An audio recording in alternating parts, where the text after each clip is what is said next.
A ver. ¿Listo?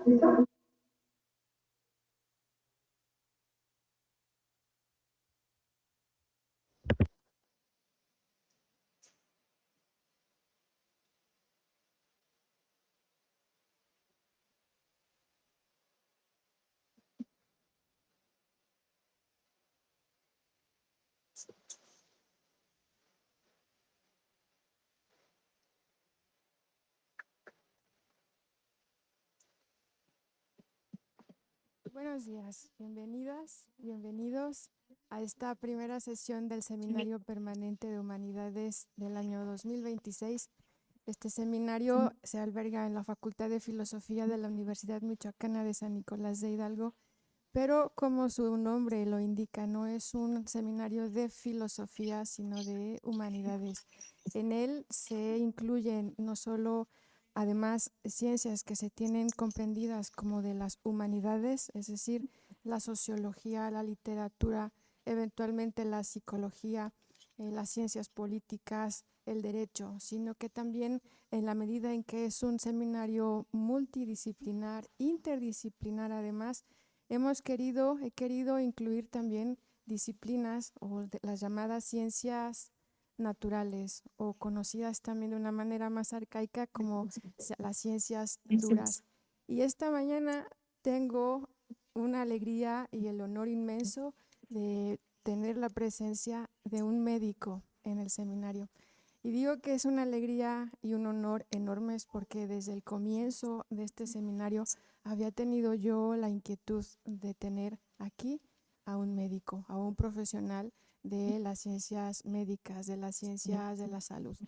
La justificación no es únicamente en el sentido de que las humanidades abarcan el amplísimo espectro que tiene que ver con lo humano, sino también de que la división de las disciplinas que tenemos en la actualidad es demasiado rígida y es quizás una división que no ha sido operativa quizás ni siquiera ahora mismo en términos formales e institucionales o sociales, sino que las disciplinas funcionan ellas mismas de una manera bastante libre y somos nosotros quienes las estamos estratificando, las estamos dividiendo.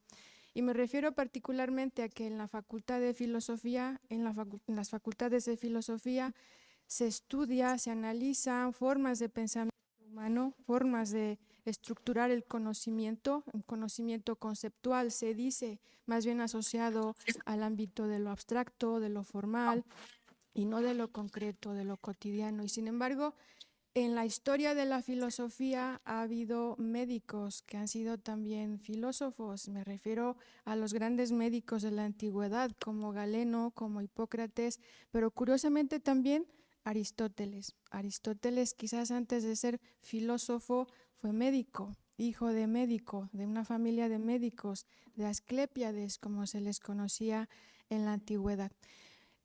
Este último ha pasado a la historia de la filosofía como filósofo, pero no los otros dos. Ni Galeno ni Hipócrates nos pasan por gente que haya averiguado, que haya indagado sobre el significado de lo humano, sobre su sentido, sobre su sentir, sobre sus posibilidades. Y en la medida en que nuestro mundo, que estratifica, no el mundo antiguo, sino el nuestro, el contemporáneo, donde nos desarrollamos cotidianamente nosotros, habitantes de la realidad en el siglo XXI, a mí me parece fundamental que nos planteemos la pregunta si los médicos no son filósofos. Los que estudiamos filosofía de médicos, pues no tenemos nada. Ahí habemos doctoras, doctores, pero no sabemos de medicina. Y pensar también que quizás los médicos de nuestros días ejercitan el pensamiento en varios sentidos, no únicamente en el de encontrar la cura a la enfermedad o saber de qué va una enfermedad, sino también en términos éticos, ontológicos. Entonces, la inquietud de invitar, Omar, muchísimas gracias por aceptar la Gracias a invitación además, ustedes. es que nos hables, Omar, de la práctica médica en la actualidad. ¿Qué le da Claro, sentido a tu quehacer cotidiano? El doctor Omar Alberto Munguía Acevedo es un médico cirujano por la Universidad Nacional Autónoma de México Además, tiene especialidades en dermatología y se está actualizando constantemente en varias especialidades de enfermedades infectocontagiosas también. Y tenemos el lujo, tenemos el privilegio de que esta mañana nos acompañe para hablarnos un poco de esto, de qué va la práctica médica en nuestros días. Muchas gracias, Omar. Bienvenido. Te escuchamos. Gracias a ustedes y pues la invitación a formar parte de este seminario, créanme que es un gran honor y más esa parte de la medicina que muchas veces está alejada de la filosofía y que nos encasillan en esa parte mecánica y en esa parte donde la relación médico-paciente con el paso del tiempo está perdiendo importancia y no debería de ser así. Por eso el título que decidí ponerle a la presentación y luego con lo que se hizo el PRIU acerca del seminario sobre el ser humano como un cuerpo que necesita reparación. Y hablemos un poco de esto. ¿Me ayudan a pasar las diapositivas, por favor?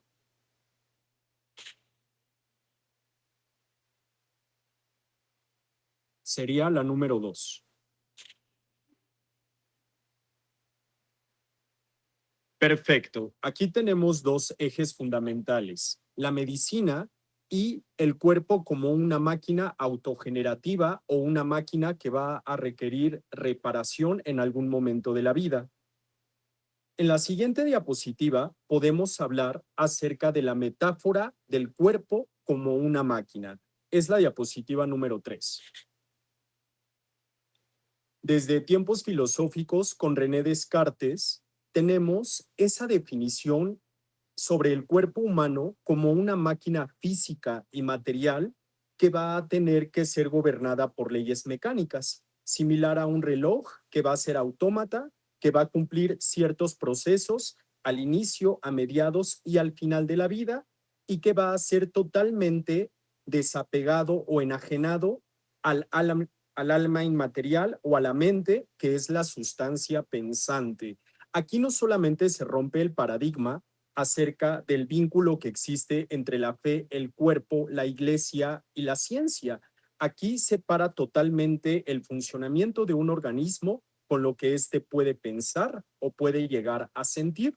Esto principalmente lo regulan a la glándula pineal, como por ejemplo algunos lograrán saber que se encarga de la regulación del ciclo vigilia-sueño, de algunas producciones de emociones y de mantener el cerebro apagado durante las noches y encendido durante los días para poder realizar nuestras actividades cotidianas. La siguiente diapositiva, por favor. ¿Y qué va a proceder cuando el cuerpo y la máquina falla? Como inicialmente se veía algo totalmente separado. ¿Dónde se van a presentar estas fallas? En 3 niveles. En el funcional, aparato circulatorio, digestivo, endocrinológico, neurológico, lo que ya conocemos en la ciencia. Viene la parte estructural, el médico en su papel como mecánico o aquel que va a reparar lo que está presentando una falla. Un ejemplo nato, las fracturas, los desgastes articulares, y tenemos un tercer rubro que ha tomado semejante y grande auge en los últimos años, como los infectocontagiosos derivados de patógenos externos como virus, bacterias u otras identidades que pueden afectar el organismo. Siguiente diapositiva, por favor. Y viene la intervención médica como mantenimiento. ¿Cómo es visto el médico actual y qué relación va a tener con el paciente en pleno 2026? ¿Somos médicos? ¿Somos un taller de reparación? ¿Estamos sanando el cuerpo? ¿O adicional a esto vamos a entrar en el alma y en la personalidad de las personas? Aquí se va a resumir el papel del médico en la actualidad y cómo lamentablemente este tipo de interacciones va cayendo en desuso. Aquí ya habíamos platicado un poco del tema. ¿A qué se rige solamente el médico?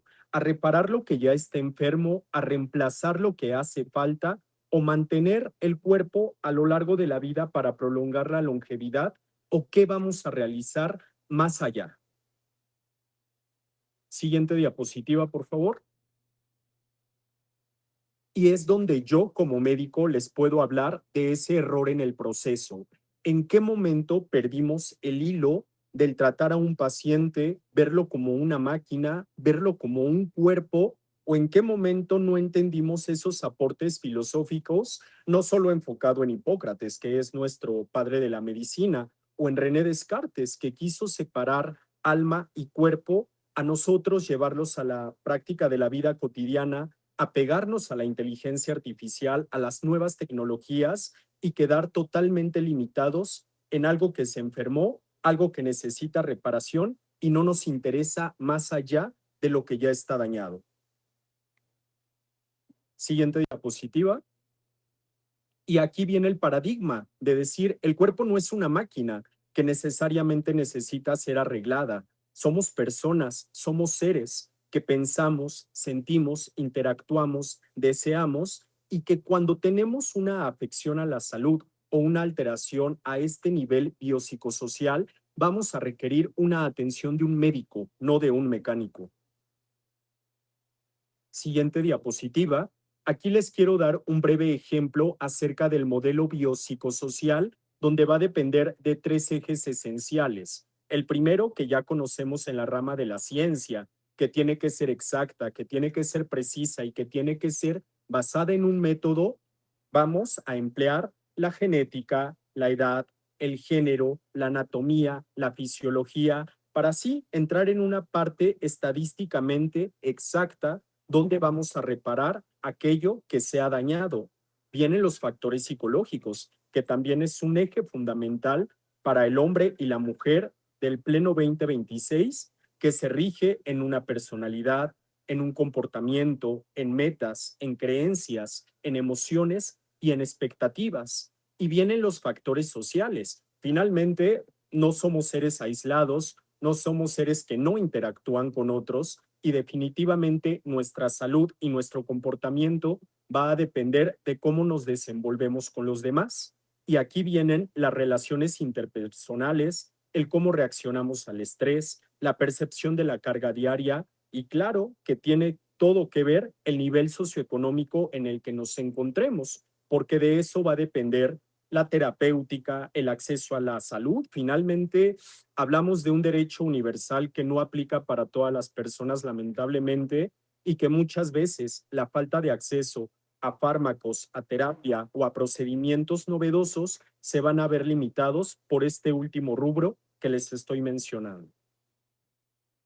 Siguiente diapositiva, el eje en el que me quiero enfocar, la relación médico-paciente, donde vamos a hablar de ese vínculo humano y terapéutico que debe de ser fundamental. Nos debemos basar en confianza, en respeto mutuo, en una comunicación efectiva, donde sí, como médico, buscamos arreglar algo que se ha enfermado, pero también debemos aliviar el sufrimiento, dar alternativas, dar oportunidades para que este paciente tenga el ímpetu y el esfuerzo de lograr salir adelante y que basados en una buena comunicación siempre lo lleven a la mejoría. Siguiente diapositiva, por favor.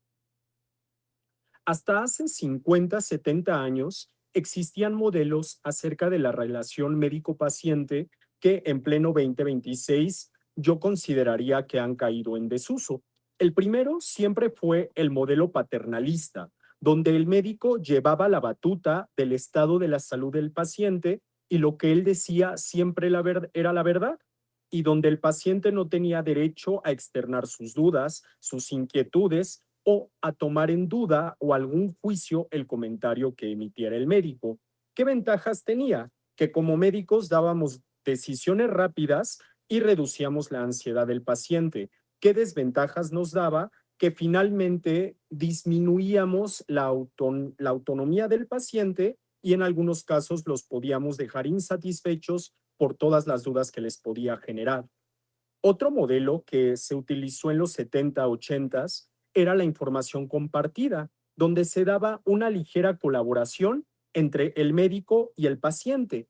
Aquí aumentábamos relativamente esa calidad de interacción entre médico-paciente, pero siempre nos llevaba a áreas muy grandes de dudas, donde el paciente salía del consultorio y ya no sabía cómo guiar su terapéutica o qué más iba a pasar y esto le generaba cierta inseguridad. Ahora bien, surge un nuevo modelo deliberativo, donde el médico guía solamente y se basa en que el paciente tome la decisión que mejor se acerca a sus necesidades. ¿Qué desventaja tiene que al médico lo lleva como una persona que pueda dudar, que pueda tener áreas de falta de conocimiento y esto siempre al paciente le va a generar inseguridad acerca de si sigue con ese médico o va a recurrir a una segunda o a una tercera opinión médica? Y viene el nuevo modelo interpretativo, donde el médico se va a guiar totalmente de los síntomas que presenta el paciente para poder emitir un diagnóstico oportuno y eficaz. ¿Qué desventaja tiene? Y lo que quiero romper en esta plática es que no somos máquinas. De la misma forma que se manifiesta una infección gastrointestinal, una infección dermatológica, no va a ser igual en paciente A, en paciente B o en paciente C. Somos seres individualizados que van a tener características diferentes y nuevamente por esta situación, esta teoría también cae en desuso. Yo como médico, en la siguiente diapositiva, les puedo compartir mi modelo actual de atención al paciente basado totalmente en evidencias, en nuevas tendencias, en congresos que se han llevado a cabo en Estados Unidos, Europa, para dar una mejor calidad de atención al paciente, certera, donde éste se vuelva participativo y se dé una autonomía del paciente. Esto con la finalidad de lograr una confianza mutua. ¿A qué me refiero?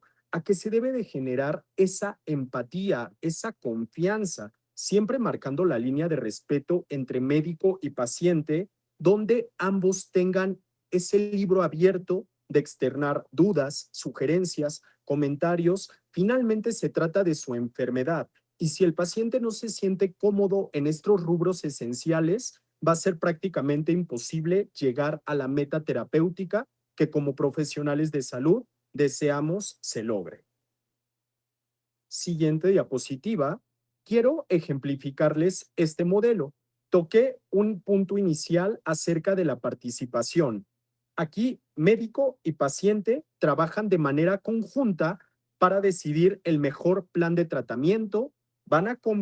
Finalmente se va a combinar la experiencia científica que como médico puedo aportar y los valores, las dudas y esas incógnitas que tiene el paciente acerca del proceso. Es el segundo punto, autonomía y consentimiento. La toma de decisiones siempre va a depender totalmente del paciente. De mí nada sirve imponer, ordenar, decirle que si no se sigue al pie de la letra lo que yo creo correcto y este no lo hace, va a llevar a la enfermedad o va a llevar a las complicaciones. Con este comentario estaría yo regresando 30 o 50 años acerca de los modelos utilizados anteriormente. ¿A qué voy ahora? A que el paciente debe de sentirse informado, responsable y va a tener olvidado totalmente el concepto de obediencia ciega a lo que el médico diga es lo que tiene que ser. Eso es un total error que tristemente en ciertos lugares todavía se sigue aplicando. Tenemos una comunicación efectiva donde debe de ser fundamental el intercambio humano, la empatía, el respeto. Siempre debemos de ser muy precisos en la dignidad del paciente. Él se encuentra en un estado vulnerable y yo siempre lo he dicho y lo comparto con mis estudiantes. El paciente va a llegar a tu consultorio lleno de dudas, lleno de miedo, lleno de tabús. Si tú das esa desconfianza o ese rubro donde lo que tú dices es lo que funciona y lo que él dice no importa, el paciente no va a regresar contigo porque no va a tener esa confianza y ese vínculo empático que requiere tener. Y finalmente tenemos el empoderamiento del paciente. Nuestro paciente moderno siempre va a buscar información. Si no es con nosotros, va a recurrir a la inteligencia artificial, al señor Google, a lo que le comentó el vecino, a lo que tuvo en experiencias con otras personas con las que interactúa. Y es aquí donde tenemos que generar esa capacidad de interactuar y de debatir sobre qué información es positiva, cuál le va a ayudar a su enfermedad y cuál debe de desechar para así errar o evitar errar a que caiga en diagnósticos incorrectos y tratamientos que lejos de ayudarle los lleve a las complicaciones. es importante mencionar que cada acción representa un compromiso con la vida, con la dignidad y con la confianza del paciente. Tristemente, las nuevas tecnologías, el desarrollo de biotecnología, inteligencia artificial, la operación de la robótica, sí, es una gran ayuda para el hombre moderno, para el médico que necesita actualizarse, para brindarle un plus al paciente.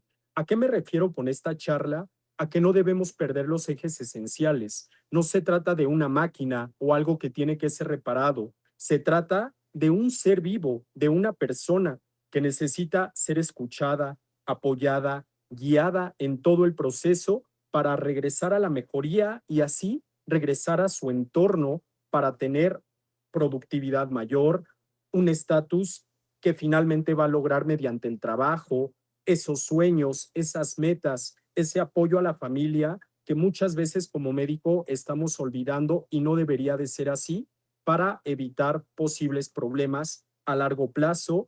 Actualmente como médicos tenemos demandas por mala práctica. Yo no diría por mala práctica, yo diría por esa capacidad que hemos perdido de escuchar al paciente, de entenderlo y guiar sus necesidades. ¿Alguna duda que tengan, algo que quieran comentar acerca del seminario del día de hoy?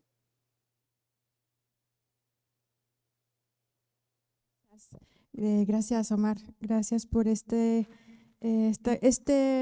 recorrido que nos has hecho por los distintos modelos de ejercicio de la medicina de relación entre médicos y pacientes, de al menos hace los años 70 del siglo pasado, que desafortunadamente, como señalas, siguen siendo bastante socorridos, bastante cotidianos en esa relación de buscar el restablecimiento de la salud, Claro. que es el motivo fundamental por el que vamos al médico, ¿no? Si no, no los recordamos y no queremos saber nada de ellos, estos profesionales de la salud, porque muchas veces los diagnósticos que nos dan pues son tremebundos, desde extirpar órganos internos hasta determinar que quedan pocos días o meses de vida, ¿no? Que es una relación en la que se tiene bastante recelo, me parece a mí.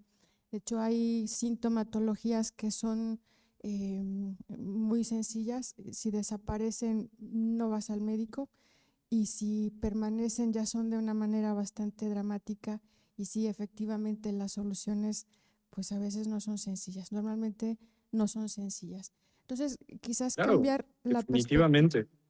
cambiar la perspectiva de lo que significa la práctica médica facilitaría inclusive que quienes nos acercamos a ustedes, a los profesionales de la salud, tengamos mayor facilidad inclusive para decir cuáles son nuestras dolencias, cuáles son nuestros males. Has dicho muchísimas cosas. Yo te quisiera preguntar, si no hay otra pregunta previa por parte de quienes nos están acompañando, tanto en nuestro canal de Facebook como aquí en el Auditorio María Zambrano. Si te parece a ti, Omar, que la medicina tiene una concepción particular de lo que es el ser humano. Ya nos has dicho aquí que no es el cuerpo máquina que se hizo popular a partir de los primeros años del siglo XX, a través de una interpretación bastante mecanicista de la filosofía cartesiana. ¿Qué concepto hay en este modelo último que tú nos relatas, donde te parece fundamental que la empatía, la escucha, el respeto hacia los pacientes son fundamentales? ¿Qué noción de humano hay aquí, Omar? Yo te puedo decir, Marina, que es el eje de toda práctica médica en la actualidad. Como médico te puedo compartir que desconozco el motivo, el por qué, el que nos orilló a dejar esta situación de lado. Solamente nos llevó a un retroceso, como no tienes idea, en los últimos años. La medicina preventiva cayó en desuso, la prevención de enfermedades crónico-degenerativas también, porque tristemente el médico empezó a inculcar este mensaje de autoritarismo, de mecanicidad, de que el cuerpo se soluciona y el resto de los problemas también, y la realidad es que no. Cuando el paciente no se siente empatizado, no se siente comprendido, no se siente motivado o valorado, la consulta médica no sirve absolutamente de nada. Yo como médico quirúrgico te puedo poner muchos ejemplos. Pacientes que trato en quirófano, que muchas veces están inconscientes, que están complicados, que están al borde de la muerte. En esa parte es un tanto justificado. Me tengo que enfocar en salvarle la vida, en recuperar la función en el momento. Pero ¿qué va más allá? ¿Qué se da en la recuperación? ¿Qué se da en el pronóstico? Es la parte, no es crítica a mis colegas, es esta parte de retroalimentación, el eje que tenemos que recuperar, que es una adecuada comunicación, esa capacidad de brindar confort, de brindar realidad, de brindar hechos para que ellos se sientan totalmente guiados a llevar una buena calidad de vida, y créanme que representa el 70% de mi consulta médica, en que el paciente se sienta motivado, inspirado para cambiar totalmente el panorama que gira en torno hacia su enfermedad. Una visión también más libre del paciente. Me da la sensación, explícanos tú si estoy hacia cierto un poco, me da la impresión de que la idea aquí también es la de que el médico no lo sabe todo, sino que está Claro. constantemente aprendiendo de la sintomatología o de las reacciones de los pacientes. Y en esa medida no hay una relación de sujeto-objeto, sino que la hay de sujeto a sujeto. Y entonces la ciencia médica, las ciencias en general, tendrían que admitir que en realidad el saber médico deriva de los enfermos, deriva de los pacientes. Es decir, que las sociedades están constantemente diciendo a la medicina qué es, cuál es la tarea que tienen delante. Pienso, por ejemplo, en la pandemia esta que tenemos muy reciente, parece que fue hace 700 años, pero en realidad hace muy poco y por lo visto el virus permanece. Pero esa pandemia nos enseñó que teníamos que ser bastante receptivos con lo que nos estaba mandando el entorno, ¿cierto? Es decir, que la pandemia de COVID-19 mostró a los médicos una realidad viral bastante específica, bastante particular, porque además ha señalado otro asunto interesante. No todos los pacientes sintomatizan de la misma manera ante Claro una que no. circunstancia, ¿cierto? Es esa He ahí la relación. diferencia, Marina, de la plática que tenemos. No somos máquinas, no somos un objeto que requiere reparación, somos seres independientes, individuales y con necesidades diferentes. Como médico es una realidad que se nos enseña el cuerpo, cómo se enferma, posibles opciones de cómo sanarlo, pero he ahí la diferencia de la capacidad que tenemos de interrogar, de explorar y de conocer a cada uno de nuestros pacientes para llegar al mejor de los diagnósticos. Es algo que desde primer año de la carrera se nos forja y que no debemos de perder con el paso del tiempo. Yo sé que muchas veces el estrés, la presión, la cantidad extenuante de pacientes que tenemos sobrepasa. Es una realidad por el sistema de salud, no solo en México, sino en Latinoamérica, pero yo considero que esto no es negociable. La calidad de atención no la podemos perder. Al momento de perderlo o de dejarlo en segundo plano, considero yo y lo asevero que como médico estás perdiendo la integridad o por lo que decidiste dedicarte a esta profesión. Es decir, que hay una especie de automatización en realidad en quien opta por esta metodología, ¿cierto? Que no es un Claro. cuerpo máquina el que estás atendiendo, sino el cuerpo máquina es el que atiende. Y es cuando se llega a esta ruptura. Quizás ni siquiera hubo un hilo que uniera una realidad con la otra, sino que comenzó con una ruptura, cuando no te atreves a decir al médico que te duele la barriga por alguna situación al automatizarlo. Omar, ¿te parece Oh, entonces que los seres humanos no somos individuales por nuestra forma de pensar, sino por nuestra forma eh, de somatizar una enfermedad? claro, totalmente. persona A no va a sentir de la misma forma una fiebre que tú, que yo o que otra persona. Es ahí donde no es demeritar lo que están sintiendo, es empatizar, tratar de entenderlos y guiarlos para que vayan hacia el camino de la salud, que finalmente yo te puedo decir, podemos tener una profesión, un empleo, una familia, una pareja, pero si no tenemos este eje llamado salud, créeme que lo demás pasa a segundo, a tercer término.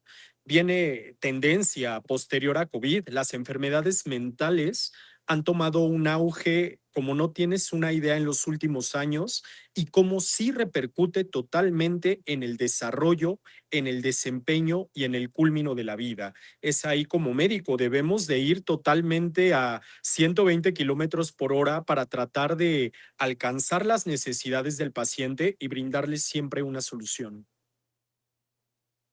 Es decir, que el principio de individuación que es el cuerpo es fundamental en el proceso de restablecimiento de la salud. Pero Claro. si después de la COVID-19 tenemos este auge de padecimientos mentales o emocionales, ¿cuál será el vínculo, Omar, entre esa dimensión invisible que está en alguna parte de nuestra existencia corporal y el cuerpo? Me refiero a estas rupturas o estas divergencias, como se les conoce en la actualidad. ¿Hubo una desconexión en ese binomio que nos señalabas hace un momento, de origen presuntamente cartesiano, entre la dimensión que piensa, es decir, la mente, el ámbito de las emociones y el cuerpo, el espacio donde en definitiva se realiza la vida? ¿Se cortó ese lazo? ¿De qué manera podemos apreciar, podemos entender, más que apreciar, entender em, ese esa crecida de situaciones mentales, de situaciones que debe atender la psicología, por ejemplo? Yo podría decirte que sí, hubo una crecida de deshumanización, no solo por parte del personal médico, sino de nuestro prójimo, de cómo tomamos una enfermedad, de cómo la abordamos y de ese estrés constante en el que vivimos. El trabajo, el estudio, el tráfico, en que el tiempo nos va a ganar, que hemos perdido esa capacidad de escuchar al otro, de no, quizá no entender sus necesidades ni sus carencias, pero tratar de guiar, tratar de escuchar y tratar de asesorar. Lamentablemente, yo te puedo decir que hubo un parteaguas significativo previo 2020, que fue pandemia, y en la actualidad, y cómo reaccionamos hacia las enfermedades o hacia los paradigmas que giran en torno a ellas. Es una realidad y por qué vuelvo a repetir el tema, la inteligencia artificial como médico nos ha puesto en jaque y de verdad, yo te puedo comentar pacientes que llegan y, doctor, tengo esta afección en la piel, es probablemente lupus porque tengo la clínica, ya me hice estos estudios, dígame que no. Y es donde viene, ok, como médico, la tecnología no nos está sobrepasando, nos está poniendo a pensar en cuál es el plus que debemos de brindarle al paciente. Y yo les puedo decir que no va a existir ninguna tecnología de punta, ninguna inteligencia artificial, bioética, biomédica, robótica, que sustituya o que reemplace la calidad y la empatía con la que tratamos a nuestros pacientes. Esto es lo que nos hace médicos, el poder darles ese confort que detrás de una computadora no van a encontrar actualmente. Se puede sustituir lo humano por Claro, una. no hay forma de llevarlo a cabo. Claro, ese mensaje es muy interesante, Omar, porque pareciera que hay espacios de la sociedad donde se considera que sí, que la inteligencia artificial pues tiene todo lo que ni siquiera nos podríamos haber imaginado. Es una realidad que está aquí y quizás habría que aprender a convivir con ella, porque por otra parte, modos de inteligencia artificial permiten diagnósticos también bastante Claro, acertados de claro que algunas sí. enfermedades, ¿no? Más bien saberla distinguir, saberla colocar en su justo lugar donde tiene que estar Claro. como una herramienta de apoyo para tener unas mejores condiciones de vida. Yo solo me Totalmente. gustaría que nos detallaras un poco qué es la empatía, Omar. Por lo siguiente, em, ¿cómo mantener la distancia entre el enfermo y el médico, la enferma y el médico, la médica? ¿Cómo no perder la... Ese justo medio Ujú. para evitar el exceso y caer en el defecto. Totalmente asertiva tu pregunta.